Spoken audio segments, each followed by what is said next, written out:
Hello, everybody, and thank you for tuning in to the Trajectory Podcast. My name is Scotty Carlisle. Jay Kitamura. And we have a special guest. Scott Hacker.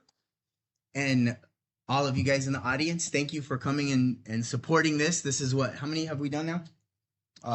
Is this our third live or fourth? Third or fourth live. Fourth. Our fourth live. I think I watched the third one yesterday. Yeah. Nice. Yeah, we also have a recorded one too, so it gets confusing. Yeah. Right. We're doing lots of podcasting. We're doing lots of podcasting. But all you guys listening, we're in Eastville. It's live if you want to attend every Wednesday. There is wine. We don't have the tequila yet. Oh yeah, there's wine back there. There's also coffee for people that don't like wine, but if there's wine. Anyway, and then there's some snacks. So we got pizza back there and whatnot. So snacks and a lot of good people. So the idea for Trajectory is we always have something or somebody that will improve the trajectory of somebody's life. Tonight is no different. We definitely have. So first of all, how did Scott make it to this forum? Well, we met actually at a chamber event, I think. We did. Yeah, and kind of hit it off.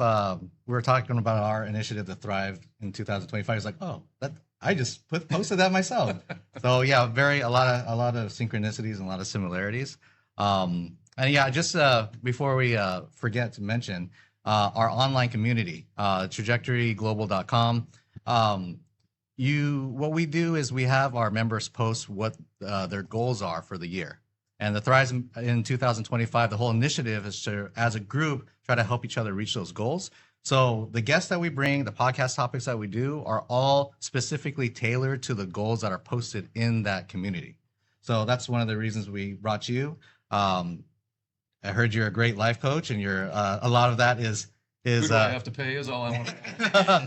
A lot of that is mindset, goal setting, things like that. So what better guest to have than you? Thank you very much. Yep. Appreciate Awesome. that. And I just want to welcome you, but I want you to give us a little bit of a background on yourself. Absolutely. But I have a question. Was there anything that happened in your life that specifically triggered you to go into what you're doing today? Yeah, actually, it's part of the background of what I would give. I spent 30 years in corporate high technology sales, right? You guys do technology, right? You guys talked about this beforehand, but I worked for companies like Hewlett Packard, the PC and printer company. The last job I had was at Amazon Web Services, which is the second largest employer in the world, and they're the largest cloud provider. That's where I left. But what the epiphany moment was for me was I had been doing that for 30 or so years. I got to a point where I knew it wasn't serving me, and I wasn't serving my company and my customers the way that I wanted to. There was something that was missing. And the thing is, I really couldn't identify what it was. I've always been a student of personal development, so I've gone through people likes of Tony Robbins and Stephen Covey. For those that go back that far, I've always been somebody who's really been fascinated with trying to improve my life in whatever way I can. But I was always kind of doing it on my own. So it was a little bit piecemeal. And when I got to this point about 2.5 years ago, where I just felt like there was a curtain drawn in front of me for my future. I just didn't know what it was. There was no future vision. And everybody was listening to, hey, set your goals and go after your goals and do this. And the problem is I didn't know what I wanted to go after. Right. So the curtain being drawn was like, I can't do this on my own. I can't figure this out to the best of my ability. So I need somebody that'll help me get there. And so I was reading a book called High Performance Habits by Brendon Burchard. It's where my coaching certification comes from, because I hired a coach that does that discipline right from the High Performance Institute. It was groundbreaking for me. I found answers, I found clarity, I found purpose in my life. I knew what I needed to do, which was leave a very nice paying sales job to start my own practice. It's kind of a scary thing. It's only a scary thing if you aren't clear about where you want to go, right? I call my wife my CFO. I had to make sure my CFO knew what I was going to be doing next, right? So this is a challenge to just get her comfortable with what I was going to do and why I needed to do it. But she could tell based on the work that I had done and the changes she had seen in me as far as just the energy and the passion that I had. And she knew what this was really important to me, that it really wasn't a scary thing. I've had several people say, well, it was a really brave or courageous thing to do. It's like, you know what? If you're really aligned with what you know you want to get done in life and what your purpose is and how you want to serve others, it becomes a heck of a lot easier to make decisions like that. Like the money becomes secondary, the comfort, the things that you think are important, all of a sudden shift. They just shift. So, yeah. Is there anybody out there that isn't for sure what they want to do, what their purpose in life is? You guys all know what you want to do? Okay. I mean, it might sound like a stupid question, right? But I don't think so. I don't think it is. I think a lot of times people just don't want to say it out loud because you don't want to act like you don't know what's going on or where you could, possibly go. I've struggled with that many times in my life, and sometimes I still do, and it's okay. That's part of us as being human. Right. But for you, it was Brendan Bouchard. Mm-hmm. And yeah, it was that. What caused you to get involved with that? Did somebody mention? No, just I was reading the book. There's an app that he has called Okay, so Growth the Day. book. If you've heard of Growth Day, I don't know if you haven't, check it out. It's a great resource for personal development. But I'd read a book by Mel Robbins as well. Another great, kind of personal development person and speaker, author. And there were some things that were just guiding me in this direction. And so there was an opportunity to sign up for a free coaching session. I did it, and I was like, wow, this seems to really line up with me and where it just felt right. Like, sometimes you just have to trust that gut instinct of what you want to do and how that's impacting you. So I really just thought, man, you know what, this is interesting. Let me dive into this a little bit further. And so when I had the conversation and discussed about how the program would look and what the promises were that were going to come out of it if I did the work. Because that's the one thing with coaching, right? Like I'm a life coach. I'm somebody that can help people. I can guide them like any other coach would, but it's up to the individual to do the work to get there. So I had to do the work myself to really get to the results that I'm now realizing, right? Like I'm still a work in progress, like you said, right, Scotty? But I'm really, really clear about all the actions I take because I have a defined purpose that guides everything that I do. I can filter everything I do through that purpose in my life. And it's just so freeing. It's so wonderful to be able to do that. It aligns goals. It aligns the smallest of things, right? And you help people, and that's what you do now. That's what I do. As a life coach and motivational speaker, I've really been taking to doing a lot more motivational speaking because I want to get this message out to a lot more people, like collectively. So I've been focusing on speaking a lot more in the last couple months. Had some great responses. I've actually been doing a lot of focused work in the real estate industry too, because they're really struggling with all the things that are uncertain in their world right now, whether it's interest rates or the political climate or not enough properties to be able to sell or you name it. There's a lot of stress and they're still trying to earn a living. And a lot of them are entrepreneurs that are working on their own. So they feel like they're on an island by themselves. So, do you have certain exercises that you have them do? Or so walk us through the process. If somebody calls you, hey, Scott, I'm looking at this whole life coach thing. I don't know what I want to do. How do you engage with them and what do you do? Okay. So first of all, I offer a free coaching session for anybody who's interested, right? So before we get done tonight, I'm going to give you a URL. Cool. You can go to my website. If you want to start following me at Your Coach Scott on Instagram, that's great. You'll see a lot of great just kind of insights that I give there on a regular basis, 3 times a week. But a free coaching session is actually, there's an assessment form I have a potential client fill out just to see where they are in life. Gives them a chance to really grade themselves on where they currently are. And I've had a lot of people that have filled out this form say, I don't have an answer to this question.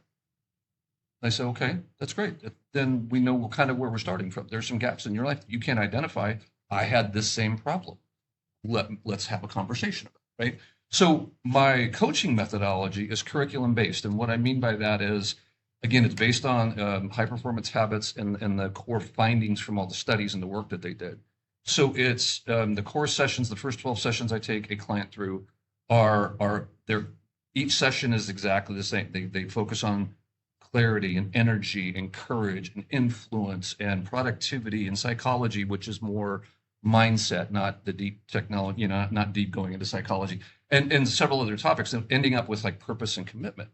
But every client I take these sessions through, every outcome is different, right? So I, as a coach, listen and mold the methodology, but the findings from the High Performance Institute and what High Performance Habits has shown is that there are core fundamentals that every human being, I don't care what walk of life you're from, all need, or we all have these same basic human desires and needs that we have to get fulfilled. And the majority of them, and the first one is clarity. Clarity is the one that, again, the one I struggled with the most. It was the first thing out of the gate, and it was the biggest one. And I actually call myself a clarity coach now, because I think that if you don't have clarity in terms of anything that you're doing, you aren't really clear about where you want to go and what you want that to look like, you're just gonna struggle. You're gonna set goals for yourself that you don't know if they align with who you really want to be and how you want to show up in the world. You're gonna give up on them, which means you'll be frustrated with yourself because, oh, I gave up on something else, whether it was a health goal or a business goal or whatever. But if I'm really aligned with the things that I know are important to me and I've done the work to get there, the trials and tribulations, like you've explained, we talked about before, you're gonna have challenges. Just because you do the work to really get clear on your own self and what you can control doesn't mean that it's going to be a smooth road. It really prepares you for the bumps. It prepares you for the rough roads that you're going to have to go through and go over and encounter, but you'll be much better prepared and ready to set those and take on those challenges.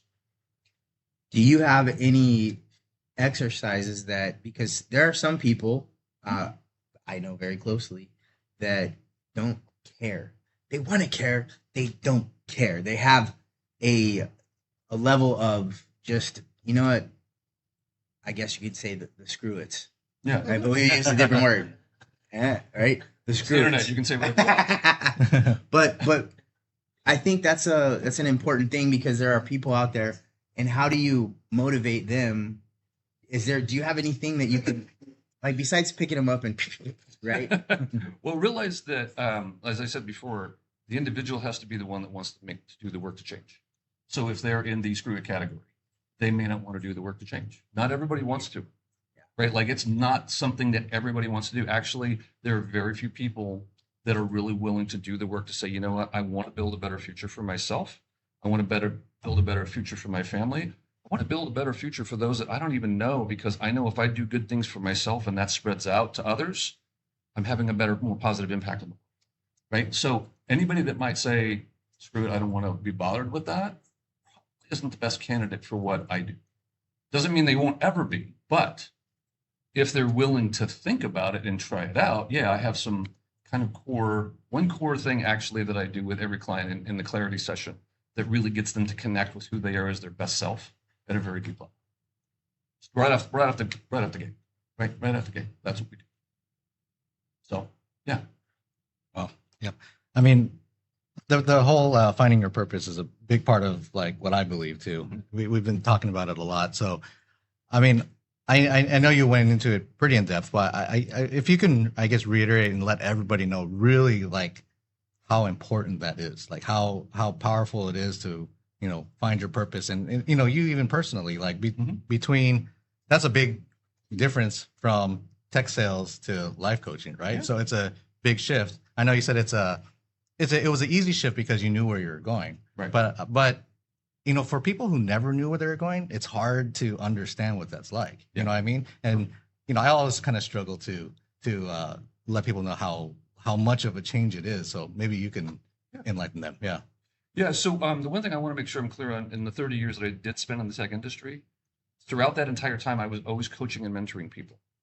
Mm-hmm. So, and it was always the most fulfilling part of what I did. Like, I always wanted to add value for my customers and make sure I was making their life easier. But anytime there was an opportunity to coach and mentor somebody, I was always doing it. What I didn't realize is that those were seeds that were being planted back then for where I end up today, right? Mm-hmm. So I may be only a life coach in certification for about 2.5 years. I've been doing this for 30 plus years. But I've got the life experience, I've got the certification, I've got all the qualifications and all the experience now to really be able to be an empathetic and objective listener that challenges, encourages, and cheerleads for my clients. Right? That's a really difficult thing for a lot of people to do, because what I've found for a lot of my clients, and I've coached people that are, VPs at very high biotech companies, to salespeople, to people that do Warehousing jobs. I think I heard you said you were in warehousing, right? So somebody I know that wanted to get clarity in his life, and it really just, they all struggle with the same things. So if you think because a person earns a certain level of money that their challenges are any different than anybody else's, I would tell you that they're not. They're struggling with them maybe on a different scale than you are, but doesn't mean that they have it all figured out. Because a lot of times, as the saying goes, if you make $1 million, we'll say, and you get to the top, but you're by yourself, probably didn't do it right. Right? You probably could have done it better. Because if you really want to succeed, you want to get people around you that will help support you, challenge you, right? And do that and help you connect with that purpose. So to go back to your question around purpose, is purpose can change, I think, a little bit over time. We all go through different chapters in life. I'm 61, so I say I'm in my fourth quarter. Right, this is the fourth quarter of the game for me, right? So I'm on the back nine for some others that maybe you're a golf fan, but as I'm in that, if I'm in that space, that's a different chapter for me than I was when I was in my 20s or 30s, right? So your goals and your purpose change, right? Back then, it was all for me about raising my family and providing for them, and I was donating time at my church and all that kind of stuff, which I still do today. But today, I've got 3 grown children, I've got grandchildren. My life is markedly different, and so my focus is different too, as far as how I can do things and the things that I want to do. But if I look at my purpose statement the way that I have it today, it would have served me way back then. Wouldn't be any different. I'm very fortunate in the fact that I really did that because I've always wanted that. Like, I've always worked on a mission statement throughout my personal life, and it always came down to a checklist of, here are the things that I want to do. And they were good things, but they didn't really, they were too many. It was like a laundry list that I just couldn't, it didn't really connect with. And if you want, can I share the purpose statement that I've come up with that I've lived my life by? Yeah, absolutely. So here it is, and it's the form that I use every morning, and that is, purpose of my life is to be an energetic, loving, and enthusiastic man of service, directed by God to use the gifts he's provided me to inspire and lift up others so that they can be an inspiration and a light to those who cross their path. You are definitely in the right spot. Well, This is awesome. Yeah, that's perfect. So it's because you and I were talking about this before, Scotty, right? Like, I want to do well, but I also want to do good, like by others. I really want to help. I want to serve. The reason I coach is I want to serve other people. Now, I want to earn a living to provide for my family, right? And do those things. But I want to earn a living also to be able to sponsor more children overseas. I sponsor a couple of kids right now. I'd love to do more of that, right? I want to do more good, not only with the skills that I think God's given me and all this experience, but with, any benefit that comes from the earnings I get from doing this, right? So it's really introspective work, and it takes a lot of work to get to that purpose statement. But through the coaching curriculum I have and the process that we use, it becomes remarkably easy by comparison, right? Like instead of struggling with a blank piece of paper and going, oh my God, what do I want? Who do I want to be? Versus, here are some blocks that we use to help you get started in your purpose statement. And then you start pulling out things out of the person you want to be, or what you want to do in the world, that kind of thing. And then you're able to craft it down into something that really makes a difference to you. But you have to want to do it. You have to want to know, I really want this clarity, because if I get this, now the goals and the way that I want to thrive in 2025, I can start to align all those things to that purpose and to that bigger purpose of why I'm here, right? Because I don't think any of us are here by chance. None of you are in this room, I don't think, by chance today, right? I'm not here by chance. Our meeting wasn't by chance, even though it felt like it was by chance, right? So all these things happen for a reason. They're all very interconnected. I'm really a person that wants to serve and to help people, and to help, especially people that are in very high stress industries that think they're completely out of control, like they have no control over their future. Does that help? Does that answer the question, first of all? Yeah. I know I went a long way around. Interesting way, I think, to look at it is, because you said that, your purpose kind of changed based on like seasons or the front nine or back nine or whatever, right? So, but you also said that it's you knew that you were fulfilled when you were coaching others, even in the front nine, right? Yeah. So would you say almost like living your purpose, finding your purpose is like allowing yourself to be fulfilled? Yeah. Again, because of the place I think I'm allowed to be in my life right now. If I was in my 30s or 40s, right, and I'm still raising my family, I probably wouldn't have quit my job to start doing this. Right. I would have done it as kind of a side hustle for now, and then built it to a point where maybe I could transition to it. But I probably wouldn't have thought of it in that way because I was more worried about the security and safety of my family at that point. Right.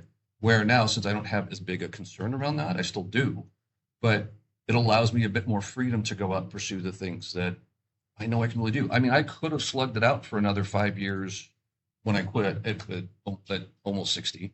In my sales job, I could have slugged it out and just said, okay, I'll just take Social Security when I get there and suffered through another 5 years. I shouldn't say suffer. I wasn't suffering because it was a good job and because of the work I'd done, I'd gotten a lot more purpose out of that.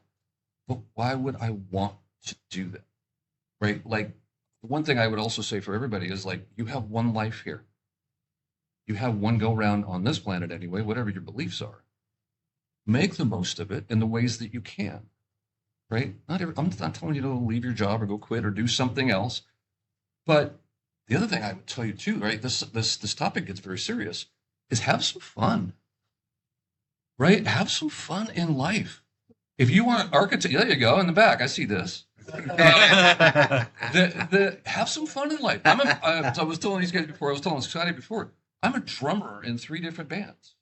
Like, I play in a classic rock band. I play in a tribute band. I play in an alternative 90s rock band with guys that are 20 years younger than me. Right? I play at my church every Sunday. That's awesome. I love music, and I do it as much as I can. But I've crafted that level of joy into something that's really, really important to me. And if you don't plan for that, life can get really heavy. You've got to have some fun. And if you don't, I mean, I've had clients that say, man, I don't have any hobbies. I don't have anything I do for myself anymore. Oh, that just breaks my heart because I want them to have a richer life than that. So I want you to have some fun in whatever it is you're doing, wherever you are in life, whatever age. Again, I'm 61. I'm playing, I got a gig this weekend at a Belvino winery in Temecula, right, in the afternoon for 4 hours playing drums. So, and then I get up and go to church the next day and play there. It's. Do you drink wine? Huh? I don't. You can live vicariously through me. I got that. I won't tell you what I drink, but it's a little heavier than wine when I do. It's not very often. Whiskey. Not very often. All right, There great. you go. All right. Not very often. So you mentioned that, right now there's a big need for coaching and doing this exercise for people like in real estate. Yeah. Because the industry is so volatile and it's, doing this. But, Yeah. we're, as we were telling you, both of us are in the AI industry, right? Yeah. So theoretically, the next 5 years, there's going to be a lot of real estate industries out there, right? Yes. Like a lot of industries are going to be affected. A lot of people are going to Yep. not know purpose because purpose is usually their job and what they did, Right. and then they're going to lose that. So from how you're helping people in real estate, like without having to go through the whole process, but what's a few big tips that could get them kind of over that hump and not think that tomorrow is going to be doom and gloom? Well, so looking behind me just because I want to make sure we didn't have a whiteboard or anything. So imagine, if you will, a circle, and I'm not going to take anything from the blank deck of cards, but imagine, if you will, a circle, right? And inside that circle are all the things you can control, like your emotions, the work that you put in, the food that you put into your body, the shows or the content that you consume, the relationships, how you choose to invest in relationships. That's the inside of the circle. The outside of the circle is the weather, political climate, interest rates, what others think of me, right? Those kinds of things, the things you have no control over on the outside of the circle. The inside of the circle are all the things you do have control over. And if you choose to live inside the circle more than outside, that's where you get connection with purpose. That's where you get connection where you can ride out the storms of uncertainty or things that happen. Like, funny story, kind of. I was doing a journaling exercise a couple of weeks ago where it said, I got prompted to list the 5 key areas, 5 key things that happened in your life and why they were so, important to you, what were you doing at that time, that kind of stuff. So a lot of the usual suspects propped up. Got married, birth of my children, my first, what they call President's Club trip for sales achievement, that kind of stuff. And The last one I wrote down was when I got laid off in 2015. Wow, Scott, what kind of life are you having? And one of your best moments is getting laid off, right? It was the best thing that happened to me because I was already praying about making a change. I got laid off at a time when I had to move my elderly parents down from about 5 hours away to closer to where we live. It gave me 2 months to spend completely with them to get them settled before going out and finding the next job, which ultimately gave me, which was my target company that I wanted to work for, gave me a huge increase in my pay and set me on a path to where I spent the next 4.5 years and then went on to Amazon after that and ultimately brought me here to this room tonight. So when I look back on that, I'm like, that was one of the best things that could have happened. But when I got laid off, my mindset was not, oh my gosh, look what happened to me. I'm going to go into worry and fret and doubt and everything else that's outside of me. I'm going to go into, I got this. God, you're with me on this journey. Show me where I need to go. Let me do the work. Let me do the focus on that. Because I knew I'd go find something. I just didn't have any concerns about it. So, but I had colleagues that got laid off at the same time, and all they did was play blame. They didn't do anything for months, and then they couldn't find work after that because the industry had kind of softened a bit. So they didn't do the work, and so then they were blaming all the external. So, roundabout way of answering your question of what I'm coaching real estate about is stay focused on the things you can control, right? If you really focus the energy and the efforts there, all the stuff outside will happen. Like I said before, this is no easy ride all the time, right? All right. It can be a joyous ride, but there's going to be bumps. There's going to be a lot of headwinds. There's going to be tornadoes that come at you. But if you do the work to get really solid on who you are and where you want to go and how you want to show up in the world, the rest of it's noise. You can weather those storms. That's really what I'm trying to get them to understand. And I can't believe the feedback that I'm getting from basically even just that part of it. That's one slide in a hour-long presentation that I give. So that's So I have a question. I have two kind of situations. So growing up, my dad had fell off a 3.5-story building and he was permanently disabled. And then he was taking a bunch of medication. He was a very athletic person, boxer, fighter, and he went from running 5 miles to they said he would never walk again, right? And then what that led him was to a journey of rage, of anger, of helplessness, of basically, if you could picture somebody with all of their middle fingers up to everyone and everything, right. That was him. And then fast forward, that caused him to do a lot of things that he wasn't proud of, right? Sure. With his family. And then when he was trying to, pull himself out of that, he was struggling with guilt. He was struggling with his self-perception, his own identity. I'm not good enough. People would say crippled. Like if he had heard the word crippled, you better be able to run. Because then you could probably, because he was coming after you. He had a very short fuse because he had such angst because he couldn't do anything about it, right? And so I lived in that scenario, and so I understand and I felt it. And so, part of trajectory and how I see it is offering suggestions because there are people out there that are in a very similar spot. Somebody that just stopped doing shit that they didn't like to do, but they did, and they can't take it back. And so now they're struggling with guilt. Like, do I deserve? We talked about this in our podcast today. Do I deserve to have happiness? Do I deserve to have something that is positive and is good?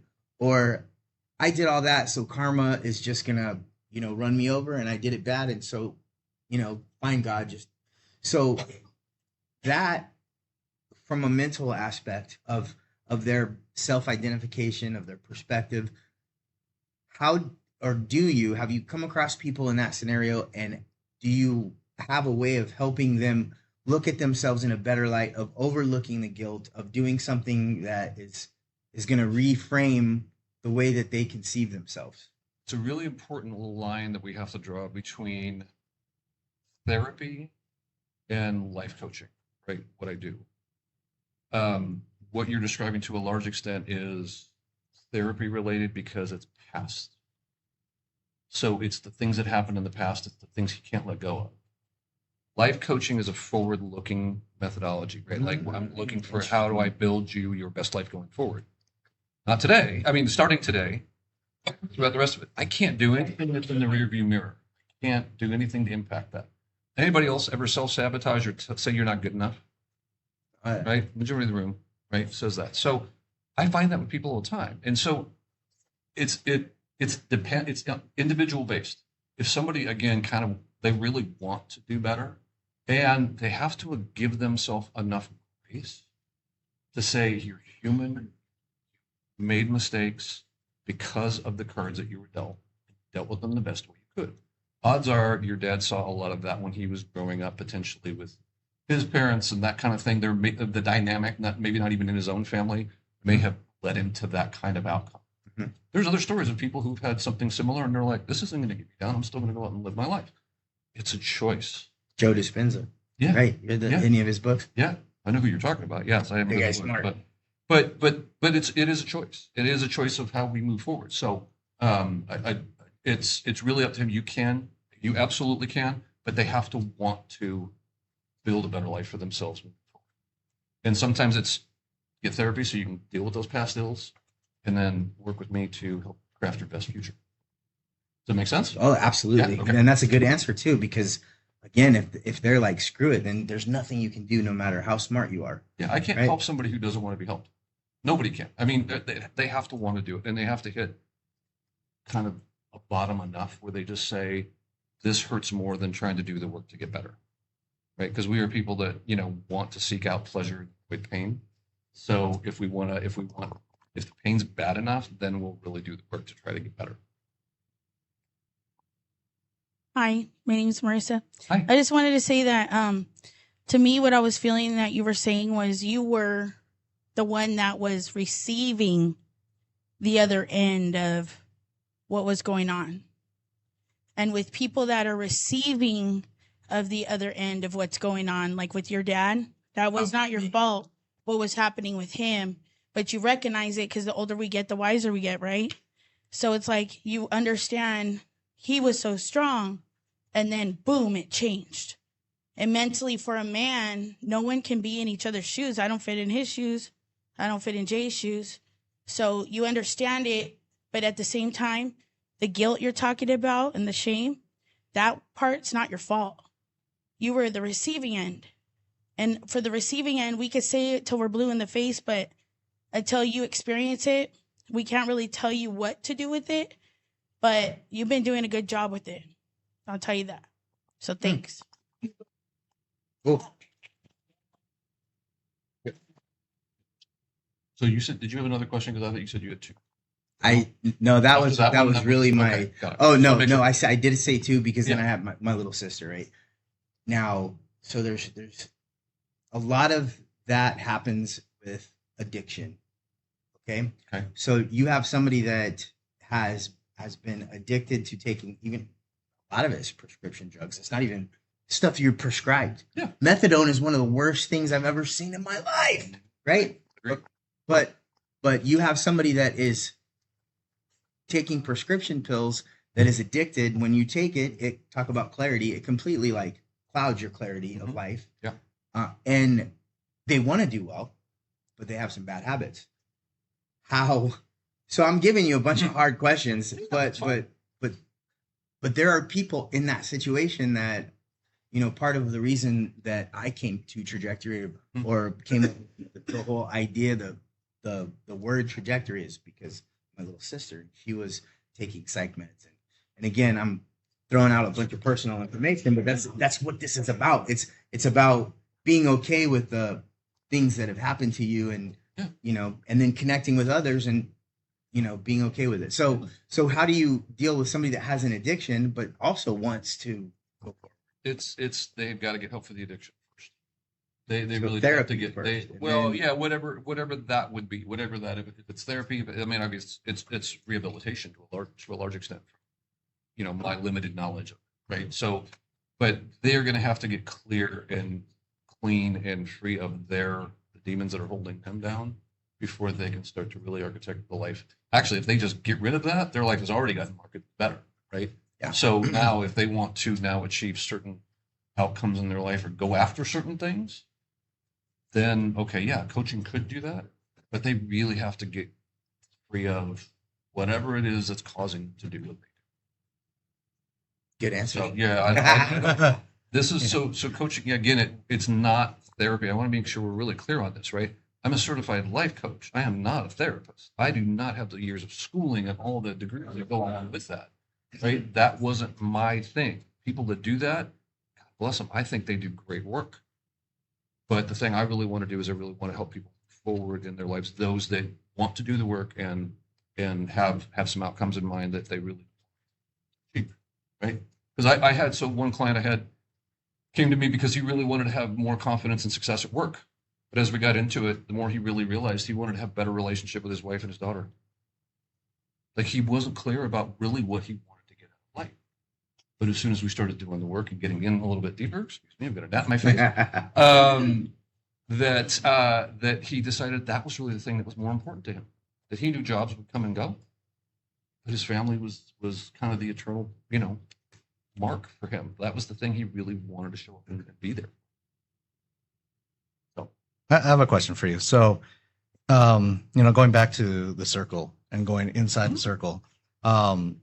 So, somebody who's, say again, like the real estate or somebody in that kind of situation, when they focus on the internal circle, what they can control, and then they go deeper and they find their purpose. Yeah. One of the hurdles is that you can't always have the financial security and the purpose right away, right? So, absolutely. So there's always, that struggle for a lot of people who actually do find their purpose. It's like, now, how do I not feel horrible that I'm actually not living my purpose because I have to go to work and still pay the bills, right? So what's kind of the game plan, or what do you kind of suggest in that scenario? They feel stuck. More often, and a lot of people feel stuck because they've been doing kind of the same thing and they've been in the circle for a long time. They do the same actions, they get the same results. So they just feel it's always going to be that way. But one of the things that I find for a lot of folks, like when you really dig into that, people wanting to show up as their best selves, more often they have these kind words of how they want to show up in the world. Like I want to be somebody who really takes good care of my family and provides well for others and can share that with charities that mean something to me, right? So if I can connect with that as my main purpose, now my job takes on a new meaning, because now my job, no matter what I'm doing, as long as it's legal, is no matter what I'm doing is helping me contribute to that bigger purpose that I've got. And I know this for a fact because it helped me when I was in my sales job and I was really kind of starting to check out because it wasn't exciting me anymore. It wasn't something I was passionate about. So when I started getting my coaching and started coming around to ways that I could really apply that to me, the things I didn't like doing in my job, which was like the admin work. If you're a salesperson, you had to do any kind of CRM or updates of deals you're working on. It's just can be really boring work. You want to get out and talk to people. You want to help. You want to sell. And I hated it. I mean, I just didn't like it. Was the least liked part of my job. So once I started to connect with the reason why I got to do those things as opposed to having to do them, it's a simple shift in mindset, right? Like I get to go to work every day and provide for my family or for whatever I'm doing versus I have to go to work, right? I mean, immediately, if you can make that shift just in simple wording like that, it just changes the mindset of you. I mean, literally, you could do it right now. I mean, if anybody that said, "Oh, I've got to get up early tomorrow." Oh, I can't. Oh, there we go. Or, but the shift is I get to get up early tomorrow. That means I get the gift of a new day. I get the gift of a new opportunity. Maybe I meet somebody new. Maybe I have some new experience that becomes a memory. And by the way, when you're getting up and the things you get to do during the day, start celebrating the small wins you get, right? I said have fun before. Some of that's celebrating the small wins, the small progress. I mean, you guys are developing AI. It's a long process. You've got to be celebrating small wins as you make progress along the way. Because if you're not, as in any kind of software development or anything else, you'll just go crazy, right? So celebrate the small wins and change your thinking of. One thing I always tell people to kind of rifle their thinking through, if they're facing negative thoughts, stop for a second, take a breath, and go, is this true? Is it kind? Is it helpful? Maybe you've heard that before, right? But too often we say things to ourselves that aren't true, but we believe they are because they're coming from inside our head. They aren't kind, and they aren't helping the situation that I'm currently facing. So if they don't pass those three, then you know what? That's probably not a good thought for me to hold on to. How can I look at this differently? And quite often, that's what I ask my clients: is what's one other scenario that you come up with to do what you need to do, right? How would you like to see that turn out better? Or so often we're in reaction mode. We just kind of go into it and we're just like, we just respond. And if we wake up into our cell phones every day and look at an email right away or scrolling social media, oh, man, it takes you away from just the joy of a brand new day right out of the gate. Right out of the gate. So I don't know if that helps answer the question. No, absolutely. Yeah. Okay. Yeah. Okay. I want to make sure. I know I'm doing a lot of end arounds. I'm like painting a bigger picture just to simple questions. You have a We question? got a question Yeah, about. so I have it. Yeah, there. So I've got an 8-part question. All right. Thanks. Hold on. I did bring a notebook. Everybody else take a nap. No. So when you were when you started at your job, and obviously this is something you identified early on that you love to help people. Yep. A lot of what you said has resonated with me, but you found out that you had a real core desire and belief through your faith to help people.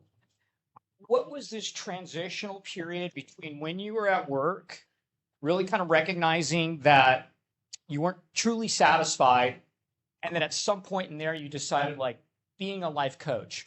Did you discover that on the backside of your job, or was it really when you dipped into the Brad Richard program that you really found this, like, hey, I think that I can do this? And when you did that, did you gain the confidence to feel like you could step out into what you're doing now through that program alone, or did you believe it beforehand? That kind of was an 8-part question. So good one though. Well thought out. There. So to answer so that I actually went through the coaching in kind of my last year of tech sales. So that's when I went to go get my answers. It was about midway through the coaching process for me. I think it was around session 5 or 6.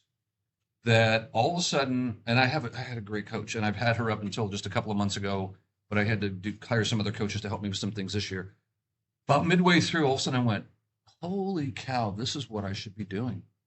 Like, it just was a light switch that flipped on for me right then and there. And I'm like, okay, how do I make this happen?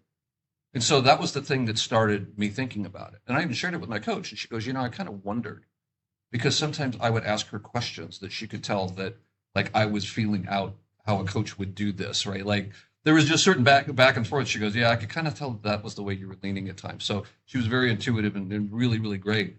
So that's when the switch got flipped. Now, one of the things I coach on one of the core sessions is courage, because, as you said before, it's kind of a courageous step to leave your job and want to go start your own business without any prospect of what's going to happen, right? Right. So courage, I didn't realize how much of that I needed to be able to conjure up, and I wasn't really living very courageously up to that point, right? So courage became a big thing for me. Clarity and courage were two of the biggest things, and then purpose were the biggest trifecta, if you will, of things I got out of when I was a coached client, right? And those were the things that were the most transformational for me, because they allowed me to be clear about what my purpose was, right? To know and be confident and courageous that if I take this leap, it's going to happen, and to get really clear about what I needed to do. And oh, by the way, when I left my job and did what I did for the last year, right? And for last year was the first year I really was full on in life coaching. Make sure you're willing to review what you're doing and make changes. Because I had one goal in mind and one idea in mind for my business. It's changed now. And I'm serving more people, and I'm more connected, and I'm more fulfilled in what I'm doing than what I was chasing when I first started it. So as we talk about setting goals and trying to thrive in 2025, don't set a goal for yourself and say, okay, I'm locked into this goal. This is the only thing I'm going to focus on, and I'm only going to do it this way. Look around as you're doing it. Is there a better way to do it? Is there somebody I can enlist to help me do it, right? Do I need to modify it a bit? Who can I help, enlist to try to help figure that out, right? Because I couldn't do it on my own. That's why I have a social media person now, and I have a business coach, because I had some gaps of things that I just struggling to do, that I needed to hire the right expertise so that I could focus on what I'm doing, which is being here and hopefully giving some level of inspiration and hope to those that are listening online and for those in the room. So Derek, does that help? Yeah, absolutely. And to kind of focus in on the courage part of it, because rewinding back to 2015 when you got laid off, you had the courage to know that you were not going to have an issue finding a job. Yes. But then through the coaching, really identifying that through the program, you had the courage to kind of really step into the unknown. And is that where you were beginning to identify that you had to find a different level of courage to kind of step into this new realm, this fourth quarter of your life, if you will, to understand that, courage is one thing, but there's levels of courage? Yes. And actually, I think we often, what I found that I always found like courage was this big, huge thing, like, a fireman running into a burning building or a policeman in a shootout or something like that. And it's like, there are small acts of courage we have to enact every day. And we have that opportunity. Like, I don't want to have a difficult conversation with somebody, right? So I'll avoid it because I think I'm saving them, or I just am afraid it happened, right? I don't want to tell my wife this, or I don't want to tell my kids that, or I don't want to tell somebody no. How many people struggle with saying no to somebody? A lot of people do, right? You've got to be able to do it because it gets you some of your sanity back, for one. But it's because we're always so worried about letting somebody else down. We're afraid of letting somebody else down. So that's when courage shows up. It either shows up or it doesn't, right? And so if we know that we have to summon it, and there are ways that I could help people get to a more courageous way that they would approach their life, then a lot of that becomes easy. And believe me, there were still points where I kind of got a little bit uncertain about things. I'm like, Scott, come on. You know that you're going to do this. Plow ahead. Be confident with it. Know that God's got a plan for you in this. Keep doing the work. Be patient. It'll happen. And it's happening in an amazing way. And by the way, last year, like, if you want to look at what I was able to do, I was more fulfilled, more joyous, more vibrant in terms of the work and the life that I led last year, making nowhere near the amount of money I was making in a sales job previous. None. Right? I was doing a lot of free work because I just wanted to serve people and get out there. I had I had a good amount of paying clients. I had really good success early on. And then there were some gaps in there, right? I'm just being transparent here. I'm saying this is not, just because I figured it out doesn't mean there's still hard roads out there for me. I'm still working on it just like everybody else is, right? I'm human. Help blowing the bridge up? Did it what? Did it help blowing the bridge up? I did. Because I don't know that I would have taken his question, or his statement was, because he didn't have the mic anymore, did it help blowing the bridge up, which means taking that clear cut and just moving on, right? Yes, it absolutely did, because I wouldn't have done it otherwise. I think I would have been too timid to say, I'm not going to walk away from that cushy job and that, money I was making, right? So Scott, first of all, I love Brendan Burchard. Good. I heard you. I said his name. I was like, yeah, I don't get it. I like that. Yeah, we've been in the mastermind probably about 15 times. So we read one book about 15 times. Nice. And, I have a question though. I find that, the different levels you go, after you've gained clarity, you lose clarity again. Yeah. You got to regain clarity. But my question is for someone who is new, who's just realizing I have a purpose. I kind of know what my purpose is.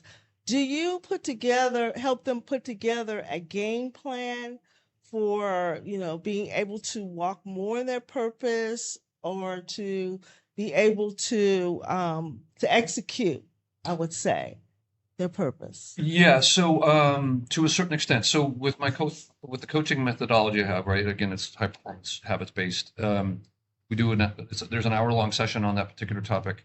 Then there's homework that comes with it that helps them to actually start to operationalize and put this into practice for themselves. I work with every client to try to figure out what is it they really want out of the end result. Like, there's been certain clients that have been salespeople. So it's like, okay, I'll build on a couple of extra, sessions at the end of my normal curriculum, but let's really get to find out how you need to show up in your sales role, and what are the things you're struggling with specifically there, and then we'll talk around those. So it really varies by client in terms of, depending on what the outcomes are they're looking to get to. For some people, it's just they need to get reconnected with themselves and who they are, what motivates them, because a lot of people just don't know. Like I tease a lot in the fact that I say, you know, we go through our young lives and we go to school and maybe you go to college or you get your degree or your certifications for whatever work you do, but nobody teaches us how to be an adult, Yeah, right. right? Nobody teaches us that stuff. And so we kind of go through that tendency.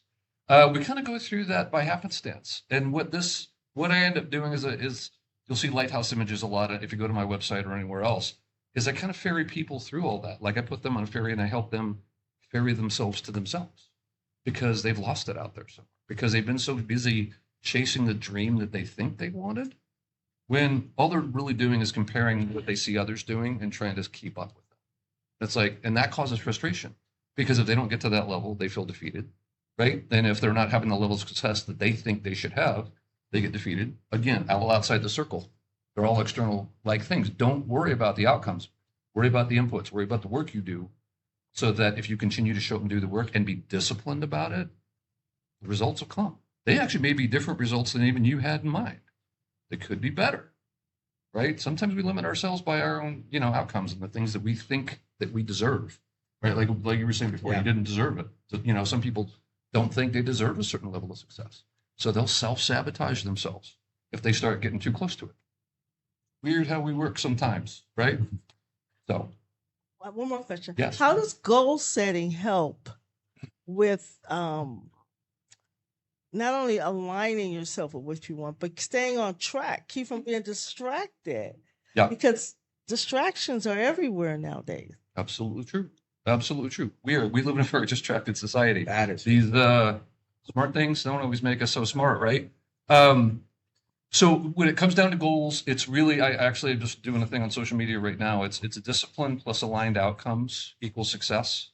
So you need to make sure that, as I said before, you're really clear about who you want to be, why these things are important to you, right?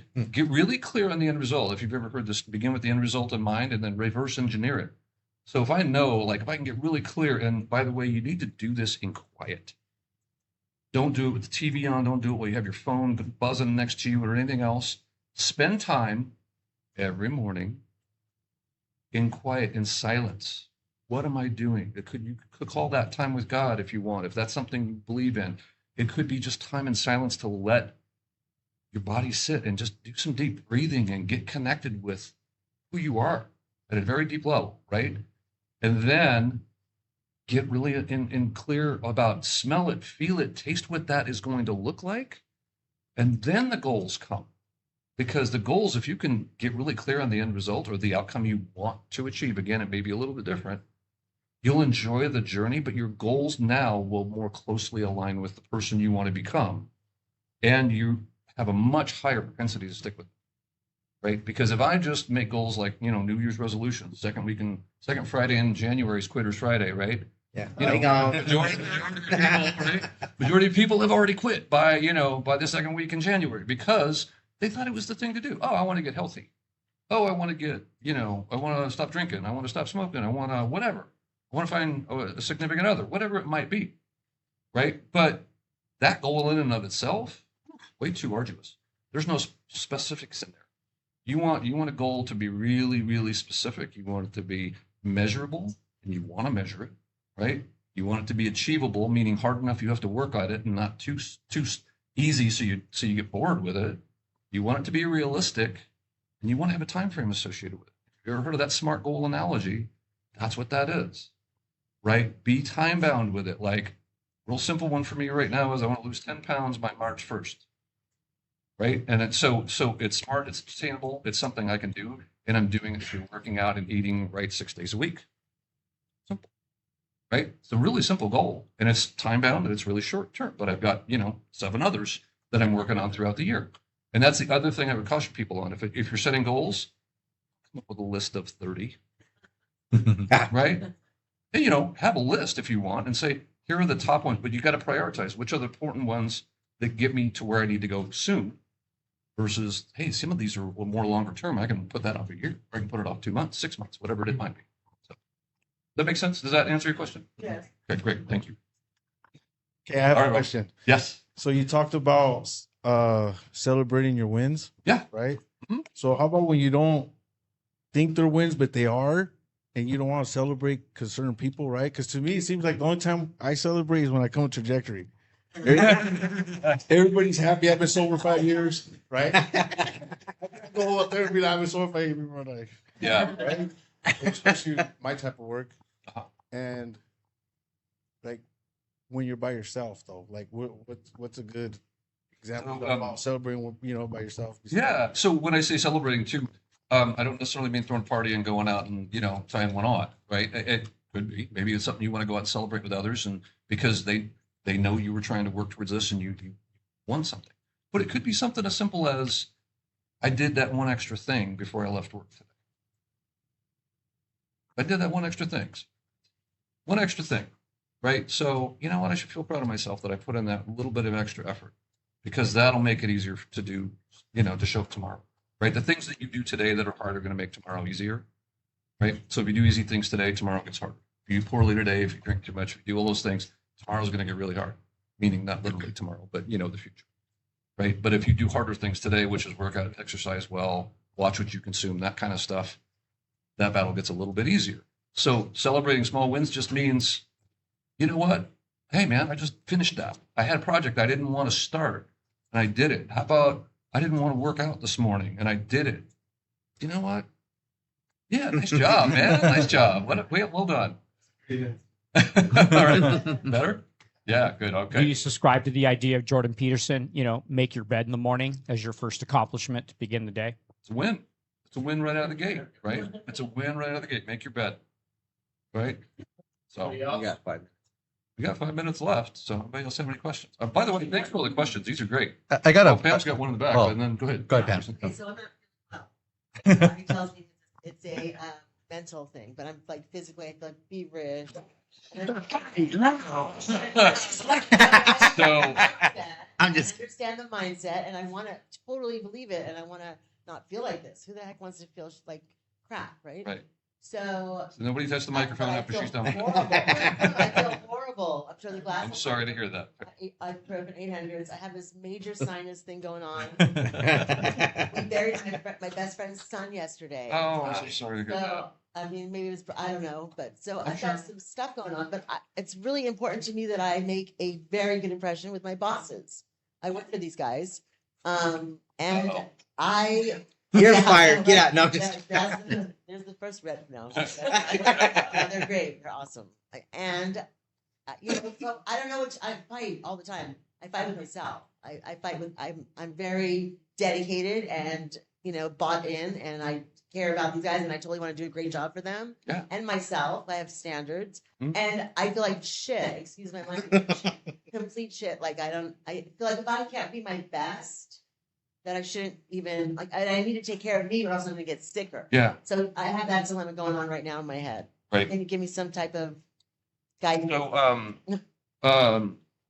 perfectionism. Perfectionism is that something you face? No, I don't. Good, everything because is that's excellent. poison. Everything I do is an excellence. I Yeah, try to be excellent in everything. Perfectionism is unattainable. that's good. Good for I'm the glad that attitude. you feel like perfectionism is unattainable, because it's a poison. It's not Right. I don't something. believe that. It can be. We can take perfectionism and we can go a whole nother hour on Not that. there. To be honest with you. Not there.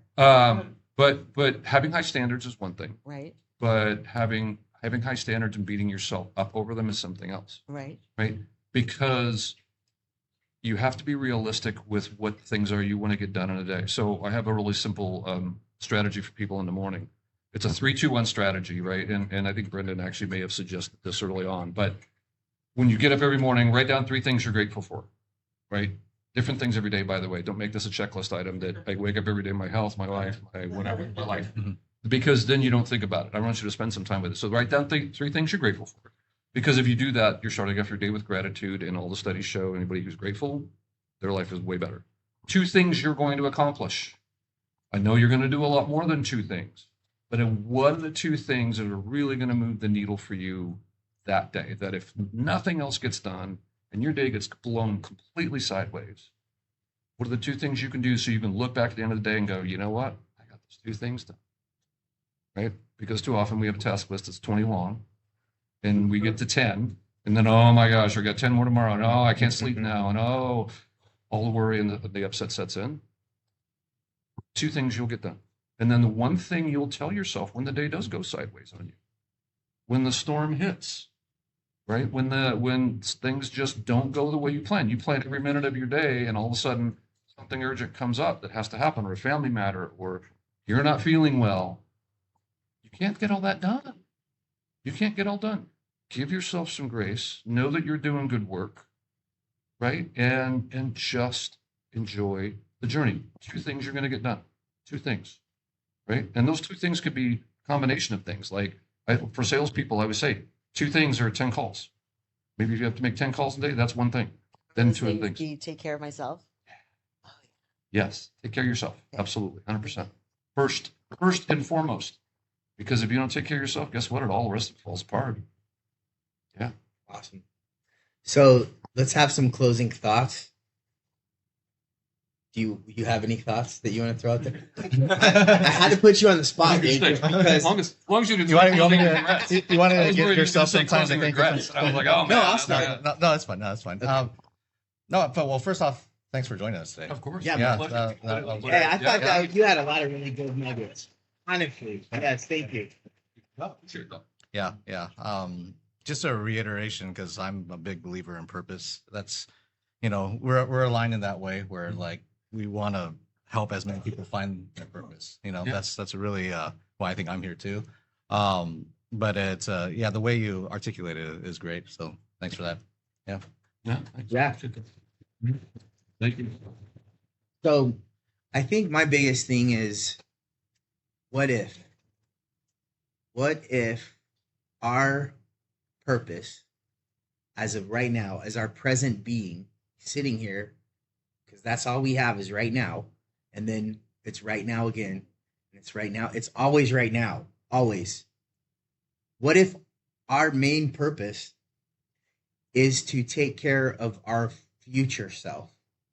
So the things that we do right now, if we could keep that front of mind, what can I do to love, to nurture, and to make sure that my future self, like making the bed, I think fits into that category. If you make the bed, your future self might have had a hard day, and your future self's coming home, and that bed is made, and you can say, oh, and then pull the blankets back, and So I don't have an answer. I just want to throw out there a what if to get your mind kind of just like think about this later, not just right now, but later. And when you have a decision to make, don't make it for your present self. Make it for your future self. It's a bit of a paradox because the saying you are where you are. Where's the mic? We'll give him the mic. This is good stuff. Well, you can't project over the internet. Yeah, you can't project over the internet. It's that paradox. You are where you are based on the decisions and actions that you've taken in the past. But the reality is, where you are right now, you're not the same person because you've evolved from that moment before to today, and it's that history of those moments that have taken place that have brought you to here that has in fact changed who you are. So there's a paradox of being where you're at right now based on previous decisions and being where you're at right now as who you see yourself as based on the history of events that have brought you to this point. So you have this opportunity to really change the way and move forward into a new future because in fact you are a different person. I think where we get stuck is I'm still standing in this puddle of mud. Haven't quite got out of it yet, but man, I sure stepped over a bunch of landmines to get to this puddle of mud, and therefore I can see where I'm going now based on what's happened. So I think that's more of and going back to Joe Dispenza, it's that paradigm shift in the way that we see where we're at and where we can go. Yeah, I just wanted to add that. Yeah. I'll give you great. Applause for that. And if anybody is really interested in just in getting a document to kind of help you just with some prompts of all the things that I've been talking about today, right? If you go, I just put together this URL today, yourclaritycoachscott.com/free download, all one word, right? Just put that in there. Go visit that. There's a really great resource. It's high performance habits based. It's questions and prompts in 6 key areas of high performance habits. It'll really help you there. If you want to start following me at Your Coach Scott on Instagram, I'm putting up stuff there all the time. So and we've connected. Yeah, yeah, that'd be great. We can definitely put that out there, and I know we're connected now on Instagram. Would love to really spread the word on this. I'd love to help you guys get more people in this because I love the work that you're doing, just based on this one particular instance. So yeah, you know what I can do to help. Yeah, and the more people that we can get involved, the better that we all are. Rising tides raise all ships. Yeah, man. So, Yeah, all right. very good. Well, thank you all for attending, and thank you all for watching. And I guess, that's all, folks.